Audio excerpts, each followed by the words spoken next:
Hey friends, we're hanging out here in the adventure van today because we're prepping for a really big bike trip that we have coming up next week. And it's got me in the mood to build up another bike. So thankfully we've got this Mongoose Switchback comp that we can build up today. I'm going to show you step by step how to get these things together. These are really fun beginner entry-level bikes. They're hardtails, but they're very capable for beginner to intermediate style trails. So let's go ahead and open this guy up. Let's get her all built up and we can check out a few of the upgrades that Mongoose has recently made to these Switchback bikes.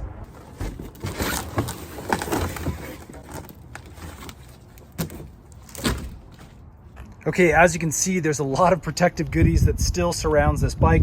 I'm going to just gently remove all this cardboard, all the bubble wrap, all the extra zip ties. We'll get all the pieces laid out. Don't forget the box down here. This contains your pedals and your little skewer that keeps your front wheel on. So out of the box, here's a quick look at everything that is included. Basically, we have the bike, which is almost all the way put together. It's really nice. There's only a few things we need to do. You're gonna get a set of pedals, again, your front skewer for your front tire. We're gonna get our bike seat with our post, and then we're gonna get our front tire over here.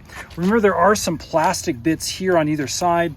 One like here that looks like a disc, and this is just used to protect the wheel as it's in transit. We'll take off this other little guy right here as well, little cap to get things nice and clear.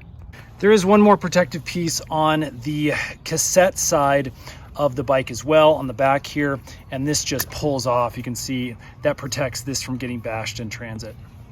Okay, so up front here, we've got one more piece of cardboard that's protecting where the handlebars are actually gonna go up and onto the bike. So I have this kind of leaned against a chair right now just to make it a little more stable for us. This is a little bit tricky. If you have a bike stand, you can do it with a bike stand. Just be careful, because once we take off this little cap here, all of this and the fork are going to be loose. So if you're not careful, this thing can fall out. There's a bunch of little bearings and other different washers and things in here that can get really confusing if you try to build it from scratch. So again, having it leaned up against a stand right here, we have a little protector that's on the bottom of the forks that's kind of adding a little protection from the ground. This is going to give us a little bit of stability to pull this cap off, keep everything in place, and put those handlebars on. So let's grab a number 5 Allen wrench and let's loosen up this cap.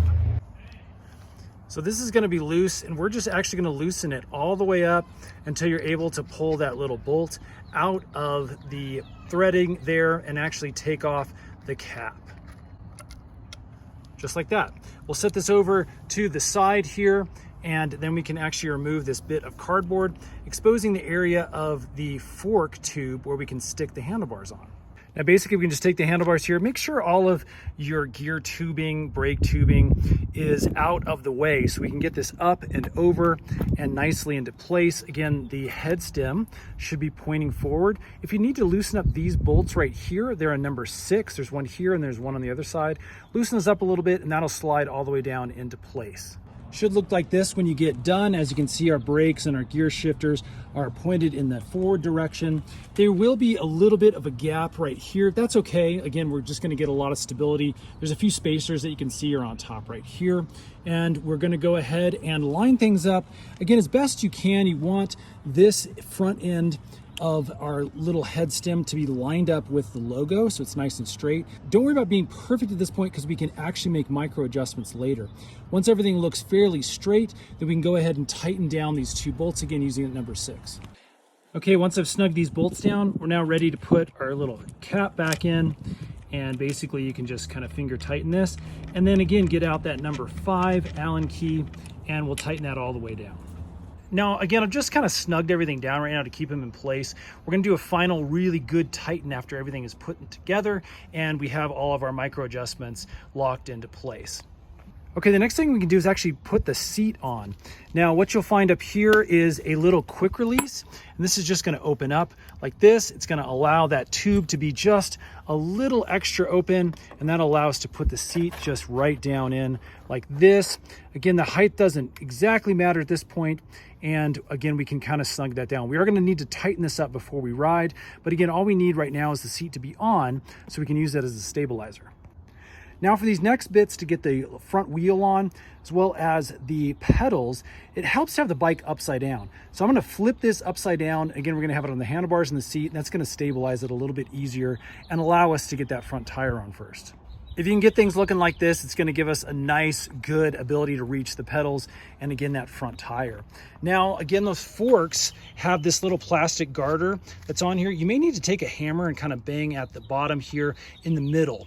This is just kind of snagged on to the two fork areas right here. Again, you're not gonna break anything by doing this as long as you hit in the center and get this plastic piece to come out. Once you have that off of there, you can see it exposes the bottom of the forks, and then we can just go ahead and discard this.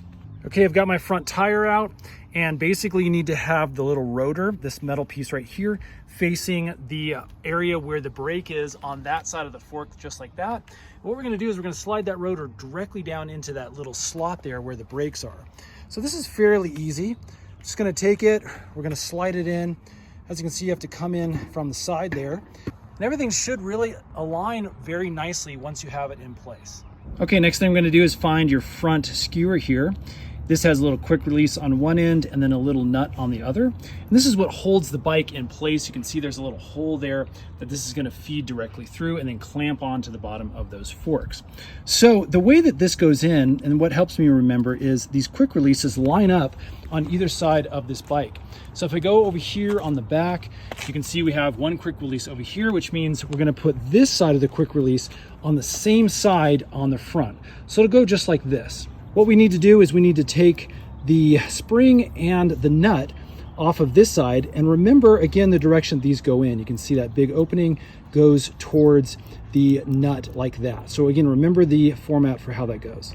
Okay, so I've got my spring and my nut in this hand. It's gonna go on this side of the bike. And on this side, I've got the quick release. I've got this little metal bit right here and then the spring going this way.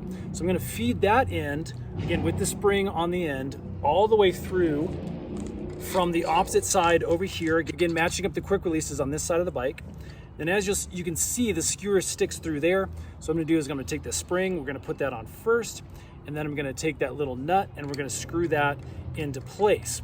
And you'll go ahead and tighten this down, not all the way, because you want to be able to close that quick release on the opposite side. Okay, so this is just about snug. I've snugged it down just hand tight. You can see that it's a little bit loose if I turn it like that. But what should happen over here when you're ready to tighten this should be a nice, good grip to push down and lock it into place. You really do want this nice and tight so that the skewer doesn't come loose and out. Very important to keep this nice and tight so your wheel stays in place.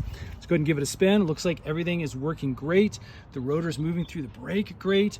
I think we have this on just perfectly. Okay, we're ready to put on our pedals now. And they do a really good job of labeling these. You can see I picked up the right version right here. And basically this shows, again, the rotation that it's supposed to go on with these two labels. So you can see that this is indicating we need to go in that clockwise direction, or you can see here on the pedal which direction that we need to thread this in. So again, we can start finger tightening and basically just get this into place using that little nut that's right there on the edge. And that's just gonna thread in nicely, and then we'll need to grab a wrench to get it nice and tight. Okay, now that we have this in place and need to tighten it, I'm gonna take this bike specific or pedal wrench. It's a 15 mil. You can usually use a regular 15 millimeter wrench as well. And basically we're just gonna tighten this down all the way until it's nice and snug. Okay, once you're done with the right side, we can come over here to the left. Look at this, it's reverse threaded. So again, we have to go this direction now as opposed to the other way. Again, make sure you're following these directions to get them tight.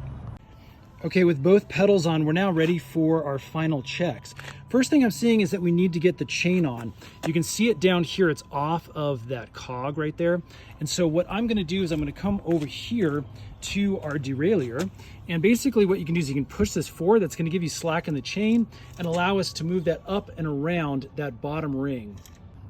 Should look like this when you're finished. As you can see, it's on. We can spin this and it actually moves really nicely through all of our rings and our different jockey wheels back here. Okay, so taking a quick peek, you can see everything's put together. The bike looks really nice. These are definitely good looking entry-level bikes, but we are ready now to do our final checks, to get this all tightened down so we can take it for a ride.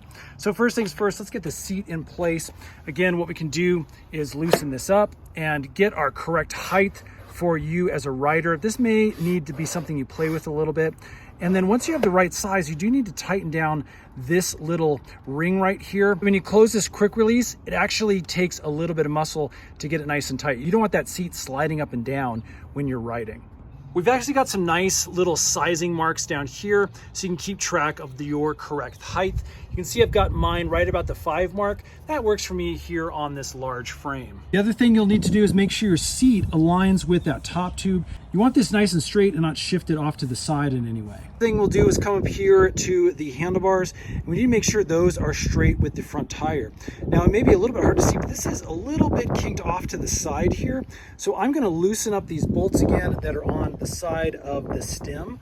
This one right here and this one right here. And then I'm gonna really get this dialed in super straight and tighten those back down. Okay, that's looking a lot better. Remember, after you're done, to tighten these bolts down nice and tight with the 6, and then tighten this one with the 5. Again, you want to make sure everything's nice and snug and straight. While we're up here near the handlebars, let's go ahead and make sure these are working correctly. Just give them a little squeeze, make sure they grab. You don't want to be out on the trail and have these things not be attached or fail on you. They look pretty good though, straight out of the box. Okay, last thing to do is actually inflate the tires to our preferred PSI. Now again, these come fairly inflated, but you're gonna want to dial those in to make sure they're perfect for your riding preference. There you go, friends. That's how you put together a Switchback comp made by Mongoose. Now looking it over, I think this is gonna be a great mountain bike for those wanting an entry-level position into the sport to see if they like it.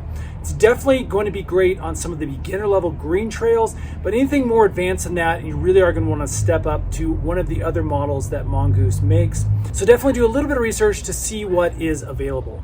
Hopefully that's helped make your experience with this bike just a little bit easier in helping put it together and getting you out on the trails. Now, thanks for watching, friends. We actually do a ton of these DIY bike videos on our channel, so subscribe and we will see you again on the next one. Take care.